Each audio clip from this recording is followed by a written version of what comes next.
이 시간에 보는 하나님의 말씀은 이사야서 6장 1절로 8절 말씀입니다. 이사야서 6장 1절로 8절, 제가 가지고 있는 성경 구약 973쪽입니다. 다 찾으셨으면 교독하겠습니다. 마지막 8절은 함께 봉독합니다.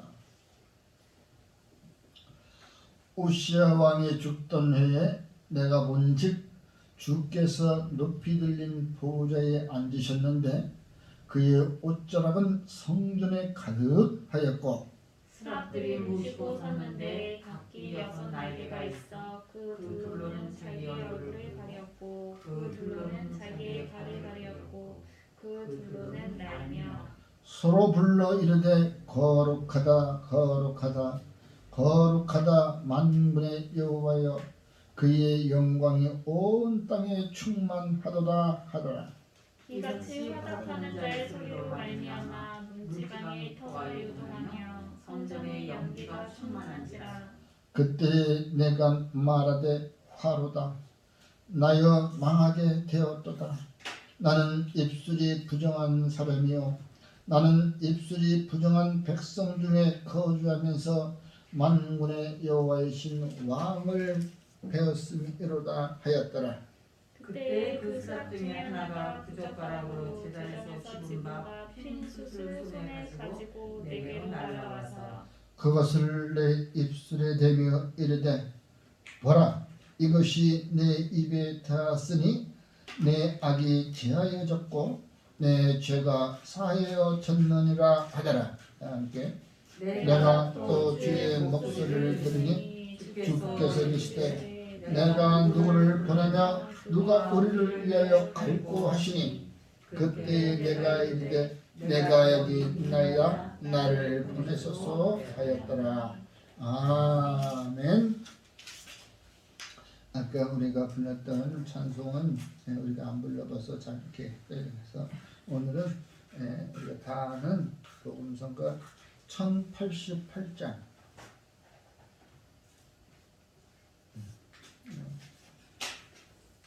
1088장 함께 부르신 후에 본문 말씀을 가지고 하나님의 영광 앞에 머물 때라는 제목으로 함께 은혜를 나누겠습니다.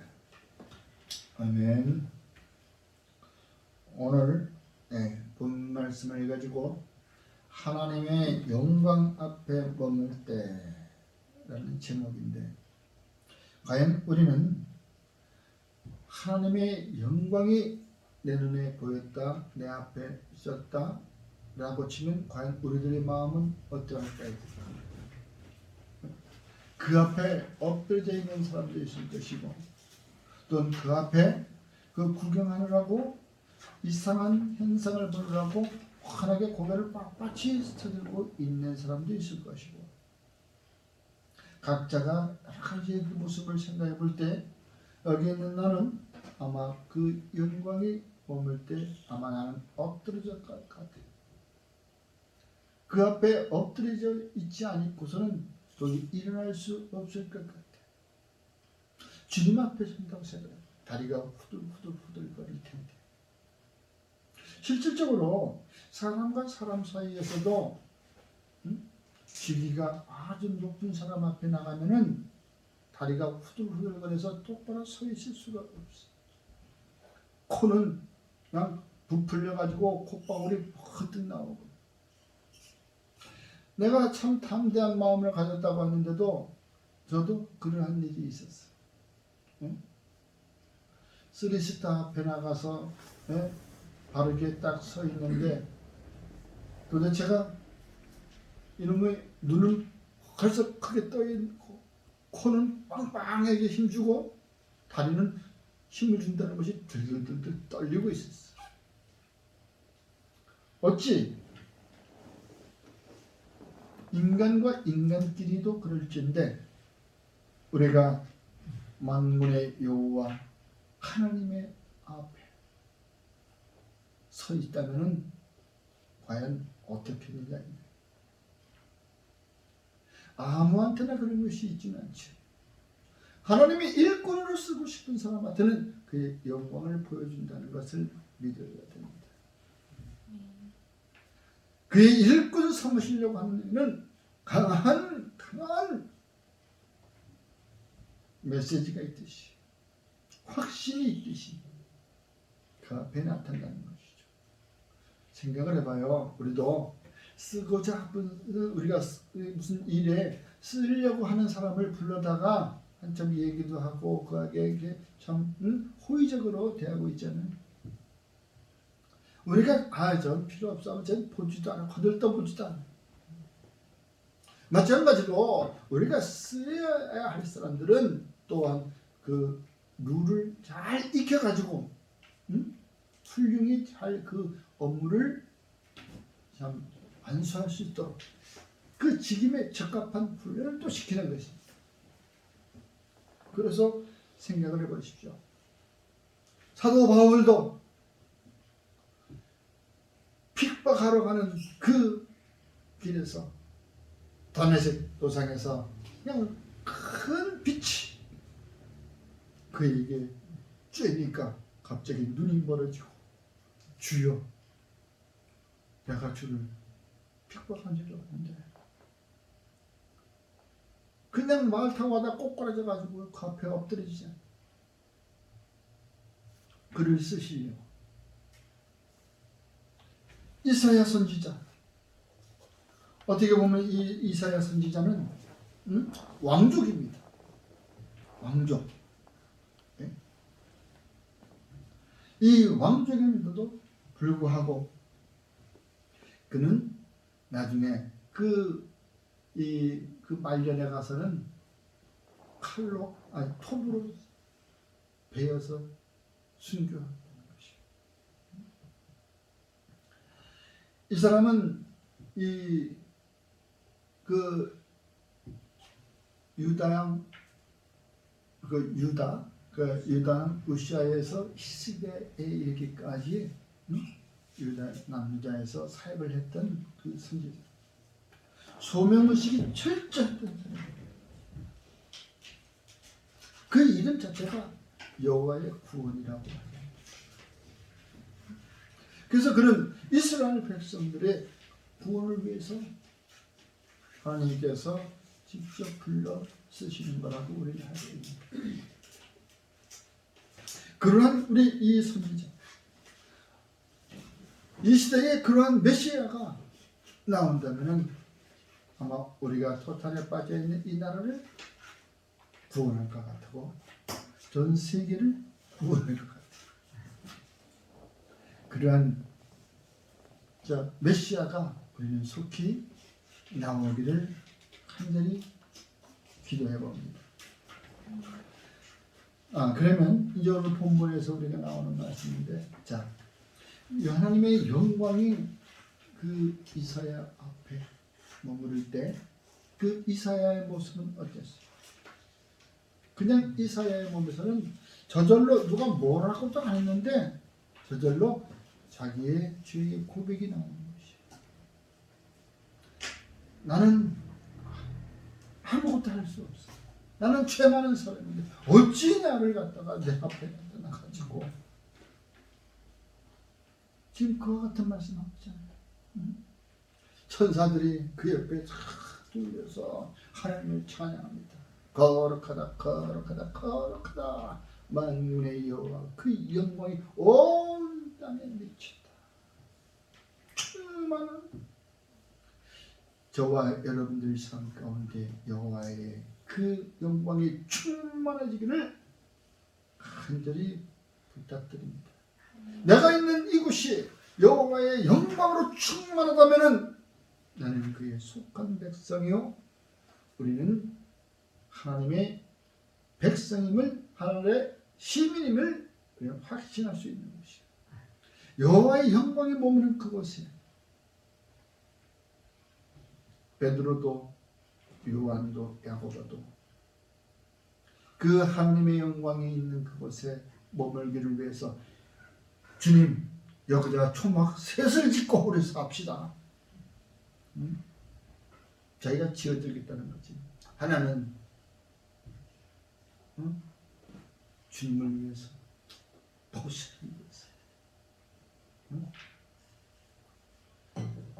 엘리야를 위해서 생각을 해보십시오. 얼마나 그것이 좋으면 세상 것 다 잃어버리고 지금 여기다가 이 산에다가 초막 셋을 짓고 삽니다. 우리들의 삶 가운데 하나님의 영광이 몇 번 나오겠습니까? 살아있을 때 우리가 살아 생전에 단 1분 1초라도 0.007 찰나라도 하나님의 영광이 있는 그곳에 머물기를 간절히 주의 이름으로 축원합니다. 그 앞에 나가면은 환한 빛 가운데 나가면은 괜히 왠지 내 몸에 뭐 묻어 있는 것이 없나, 뭐 티끌라도 없나, 그렇게 옷매무새를 우리가 다 단정하게 하잖아요. 그런데 이건 우리 마음 가운데 하나님의 영광이 있다면은 내 마음의 어두운 구석마다 묻어있는 취향마다 아마 저절로 막 토해낼 것 같아. 그래서 은혜 받은 사람들 보면은 나의 죄를 다 토해놓죠. 어렸을 때, 초등학교 때, 뭐 유치원에서부터 있던 죄악까지도, 나도 모르는 죄악도 다 토해낸다고 이들 얘기하잖아요. 여러분, 이와 같이 그 빛 가운데 우리가 들었으면 내 마음에 주의 영광이 들으면 우리 그 잘못된 티끌 같은 죄악이라도 다 토해낼 수밖에 없는 것입니다. 그 우리 이사야서 1장에 보면 너희 죄가 붉은 주홍 같을지라도 양털처럼 흰눈처럼 그와 같이 주님의 영광에 머무는 우리의 죄악들이 모두다가 자원에서 그냥 털어놓는 거야. 스스로 그냥 고백하는 거예요. 그 앞에 가서 이실 짓고 하는 거예요. 여러분, 이와 같이 이실 짓고 하는 그러한 사람에게는 하나님의 긍휼함이 내려진다는 것을 믿어야 합니다. 내가 죄를 이렇게 고백하는데 나의 치부만 드러내는 것이 아닌가? 괜히 말이야, 옆에 있는 사람들한테 나의 치부만 드러내가지고 괜히 말 안 해도 될 걸 갖다가 해가지고서 이거 나만 왕따 당하는 거 아니야? 나만 따돌림 당하는 거 아니야? 그러나 주님은 그렇지 않습니다. 하나님의 영광은 많은 군중 무리에서 있다 할지라도 그 한 사람에게 미친다는 것을 믿으시기 바랍니다. 그 한 사람에게 미칠 때는 이 사람이 고백을 한다면 옆에 사람 듣지 못해요. 옆에 사람은 저번에 뭐라고 쭝얼쭝얼거리나, 그 사람들도 지금 바빠. 자기 것 지금 기도하러 온 거야. 자기 소원 빌러 온 거야. 남의 것 들을 정신이 없어. 하나님의 영광에 머무는 그곳에서는 남의 소리 들을 수가 없습니다. 그러므로 우리는 그 영광 앞에 저절로 토해놓는 그러한 그 찰나의 순간, 그것이 곧 내가 이제 주님을 만나는 것이요 거듭난다는 것을 믿으시기 바랍니다. 분명히 주님은 거듭난 자에게 이렇게 보이십니다. 나타나신다는 것입니다. 우리가 야고보서 5장 16절 그러므로 너희 죄를 서로 고백하라 나옵니다. 우리의 죄가 고백되지 아니하면은 주님은 우리하고 아무 상관이 없습니다. 저 잘났다고만 떠들고 다니는데 뭔 상관이 있어요? 주님이 언제 내가 자랑하러 다니는 거예요? 섬김 받으러 다니는 거 아니잖아요. 주님의 능력이 죽은 자를 살리시고 앉은 배를 일으키는 눈먼 자를 보게 하고 귀머거리를 듣게 하는 그러한 능력이 있다 할지라도 그런 섬김을 받는 것이 아니고 군중 앞에 훌쩍 아니고 나는 그저 섬기러 왔다. 너희들에게 천국 복음을 전하여야겠다. 하면서 또 일을 하셨던 분. 다니엘서 9장 9절에 보니까 주 우리 하나님께는 긍휼과 용서하심이 있사오니 이는 우리가 주께 패하였음이오며. 우리가 주님 앞에 패하였다는 것은 우상을 섬기고 죄 가운데 살다 보니까 그건 본인들이 알고 있다는 얘기예요. 본인들이 알고 있으니까 자기 입술로 고백하는 거예요. 전도사님은 그거 안지 모르겠다. 뭘 적는 건지 저기 찌찌찌거리면은 갑자기 조용히 시키고 그래야 되는데 그냥 자기 할 일만 있어요. 이제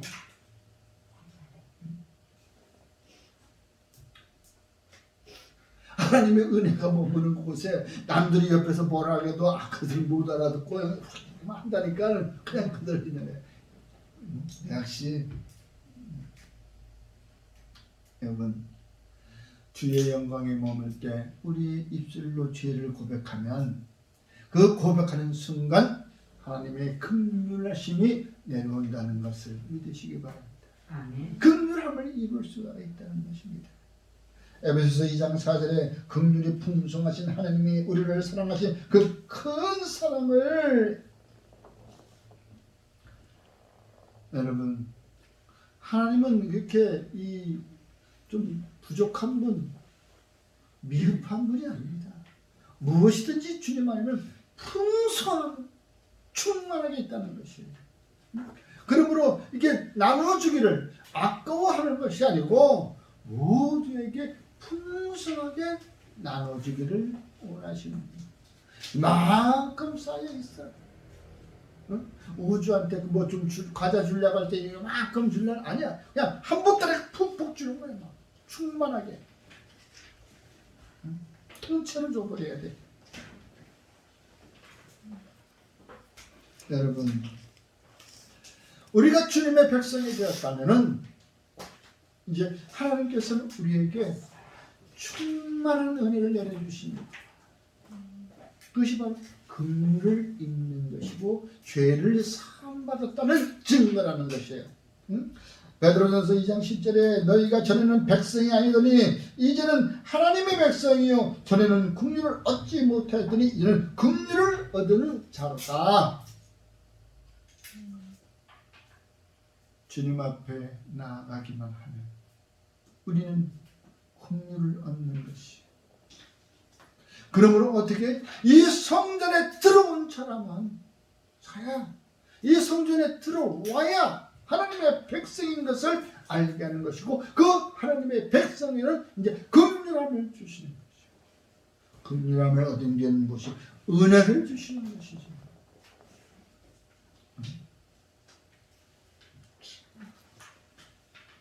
하나님이 영광이 있더니 얼마나 무섭고 떨렸습니까? 그냥 오는 게 아니에요. 그냥 천둥 소리가 치고 막 성전의 문이 막 요동을 치고 그러니까 갑자기 나는 부정한 사람이요. 나의 입술도 부정해. 입술로도 지은 자가 가장 먼저 나올 것 같아. 마음에 있는 것이 그 입으로 나오니까 입술로 부정함을 남을 저주하고 남의 것을 빼앗으려고 하는 그 욕심이요. 그러다 보니까 남의 것을 빼앗으려고 하다 보니까 남을 속이는 것이 되는 것이고 그 속이다 보니까 사기가 되는 거예요. 사기꾼이. 그랬더니 주님께서 긍휼하심을 줄 때 어떻게 바로 그 젓가락에다가 큰 불을 담아가지고 손에 대서 입술에다 따르니까 입에 있는 모든 것이 입이 튀었을 거 아니야. 입이 다 홀라당 튀었을 거 아니야. 그래서 그것을 태워버린 것을 갖다가 죄를 사하여 주었다. 입부터 고치는 거예요. 왜? 입은 이 속에서부터 나오는 모든 것이 다 이 입을 통해서 나오잖아요. 마음속에 있는 것. 우리 입술로 들어가서 이 배설물로 나오는 것은 더럽지가 않은데 어떻게 이 속 안에 들어있는 것들이 입술로 나올 때는 더럽네. 남을 원망하고 저주하고 시기하고 질투하고 수근수근거리고 이 다 죄악인 것이에요. 그래서 우리의 입부터 말하는 자세부터 하나님의 은혜를 받은 자들은 벌써 말이 부드러워집니다. 말 단어가 여러 가지 부드러운. 그래서 어떤 때 보면은 저 은혜 받은 사람이 어떻게 말을 저렇게 무지막지하게 하지? 저도 그랬으니까 은혜를 받은 것 같은데 어떤 때 보면은 아주 그 하는 행위가 아주 괘씸하면 막 무지막지한 얘기가 나오는 거예요. 전에 섬기던 그 교회에서 건축할 때도 그랬어요. 이 교회에 있는 이 땅이 이 교회 땅인데도 등산객들이 사람들이 계속 그걸 이용하는 거예요. 그러면서 그냥 뭐 자기들 그냥 취향대로 다니면서 그래서 이제는 여기가 건축을 하니까 중장비도 들어오고 위험하고 다치니까 이제 거기를 막아버린 거지. 못 들어오게 저 대문을. 그랬더니 뭐 그냥 막 그랬더니 어떻게 해야지요? 하고 물어볼 때 회의할 때 그거 그냥 가만 놔둬요. 그냥 그냥 가만 놔둬요. 그냥. 근데 어떻게 집사님은 그런 그 무지막지한 소리를 하십니까? 그 말해서 안 듣는 거 어떻게 합니까? 그런데 그게 다 은혜가 들이찬 거예요. 그 은혜 받은 것이 아니에요. 이제 겉으로는 은혜 받았다고 하나 입술로는 그 본심이 나오는 거예요. 온전한 은혜가 임하면 하나님의 근사하신 힘은 이제 그들은 그 입에서부터 말이 정화되어서 나온다는 것이에요. 과거의 세상 속세에서 썼던 말이 아니라 이제는 주를 위한 그 말로 바뀌어야 된다는 것을 우리는 알았다는 것이에요. 그러므로 긍휼함을 잊게 되면 이제 무엇이든지 내가 할게요. 자원하는 마음이 일어난다는 것이에요. 어떠한 사물을 보면은 그것이 잘못된 것을 보면 안타까운 마음. 아픈 병든 자가 있어 그 사람을 보면 그 아픈 마음 사람의 그 마음을 이해하는 것이고 또한 허물어진 곳이 있으면 그 아파하는 그 허물어진 곳을 좀 바르게 세울 수 있는 쌓을 수 있는 그러한 마음이 차원에서 생깁니다. 그러므로 그들에게는 상대를 보면서 서로 아픔을 교감하기 때문에 하나님은 더욱 역사하는 힘이 크게 나타나는 것을 믿으시기 바랍니다. 아픔을 서로 같이 교감하지 아니하면은 그거는 그때뿐입니다. 그러면서 우리가 누가 갈꼬 했더니 내가 갈게요. 나를 보내주세요. 이제부터는 내가 하나님의 일꾼으로서의 그 소명을 내가 확실하게 내가 하겠다. 어떻게 보면 선지자들 중에서도 가장 대표적인 이사야 선지자였어요. 왕족으로 태어나가지고 요아스 왕의 손자고 아모스의 아들이 손자 왕의 손자니까 얼마나 참 누릴 수 있는 건 다 누릴 수 있음에도 불구하고 그러다 보니까 그 누렸던 그것들이 다 죄악이 되었던 거고 부정했던 것을 본인이 스스로 깨닫는 것이죠. 본인이 스스로 깨닫는 그 죄 앞에서 하나님은 그에게 마음껏 축복해 주신다는 것을 믿으시기 바랍니다. 그래서 사람이 우리가 물 세례를 받고 우리가 입술로는 주를 믿노라 할 때 성령 세례를 받아야 된다고 하잖아요. 성령 세례를 받게 되면은 그들의 입술에서 모든 죄가 솔솔 나오는 것이고 그 죄를 고백할 때 남들이 알아듣는 소리 하는 것이 아니고 주님아 나와 알아듣는 소리로 하는 것이 바로 방언인 것이에요. 여러분 이제 저와 여러분들은 주의 일에 자원하여 나서는 일꾼이 되기를 주의 이름으로 축원합니다. 아멘. 고린도후서 8장 17절에 그가 고난을 받고 또 간절함으로 자원하여 너희에게 나아갔고 시편 100편 2절에 기쁨으로 여호와를 섬기며 노래하면서 그 앞에 나갈지어다. 그 앞에 나갈지어다. 그러므로 이 성전에는 여호와의 집이요 여호와 하나님께서 머물고 계시고 일하고 계시는 곳이기 때문에 우리가 이 안에 들어올 때는 하나님의 영광 안으로 들어올 때는 우리들의 마음은 정결해진다는 것을 스스로 정결해지는 것이. 우리가 어느 뭐 어디야 그런 병원이나 어디 가축소리할 적에 그 가면은 이 소독약이 쫙 뿌리 나오잖아요. 마찬가지. 우리가 이 성전 문 앞을 지나갈 때는 지금까지 우리가 세상에서 묻었던 그 어떠한 그 모든 것들이 소독되어서 들어온다는 거예요. 그 문을 통과하면서 무뎌진 사람들은 걸려.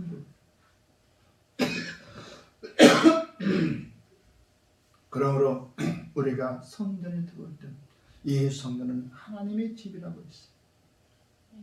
정결한 곳으로 마음을 가다듬고 들어와야 되는 거지.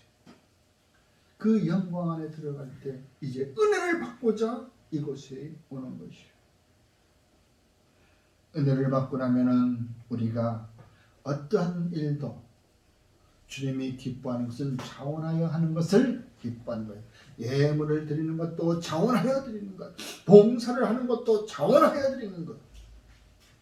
그러므로 우리가 주의 일을 하면서 입으로 불평불만하면 안 되는 것이 바로 그것이 이제 성숙한 그리스도인이라는 것을 믿으시기 바랍니다.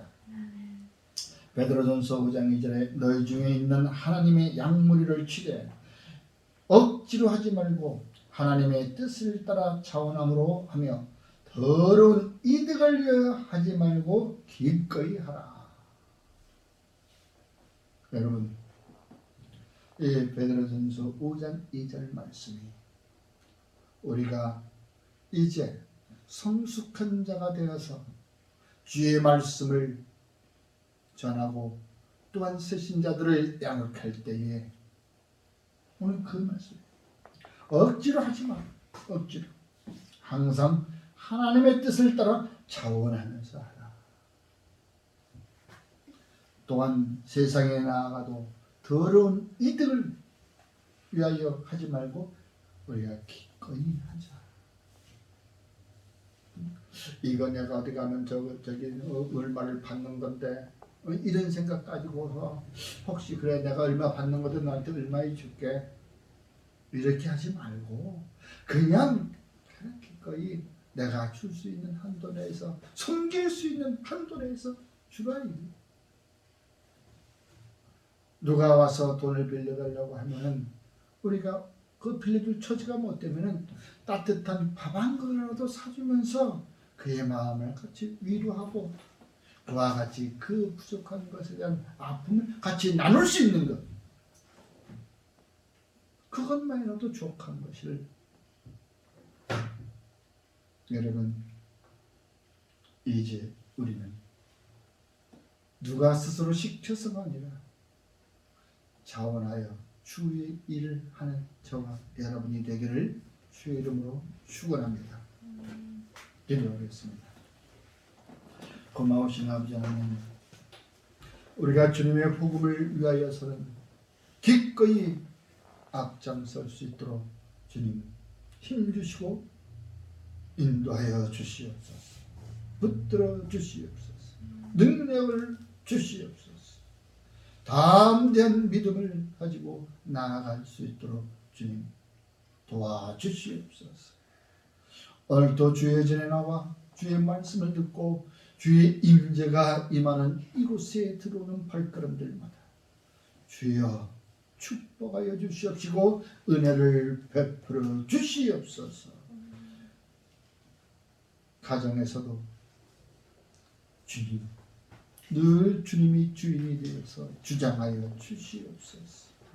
바른 길로 갈 수 있도록 주님 도와주시옵소서. 예수님 이름으로 감사하며 기도드리옵나이다.